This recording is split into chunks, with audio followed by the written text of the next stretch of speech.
কার্টুনে sound effect দেওয়ার অদ্ভুত বিভিন্ন কৌশল দেখে তুমিও চমকে যাবে। যখন অনেকগুলো ব্রেড ঠিক করা হয় তখন তার সাউন্ড এভাবে দেয়া হয়।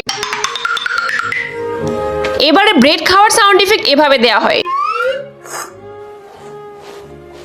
এত এত ইনস্ট্রুমেন্ট দিয়ে সাউন্ড ইফেক্ট দেওয়ার ব্যাপারটা কিন্তু সত্যি অসাধারণ।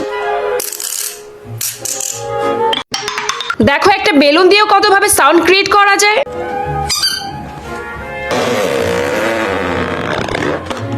বড় হয়ে যাওয়ার পর তোমরা এখনো কে কে আমার মতো কার্টুন দেখো, কমেন্ট করে জানিও।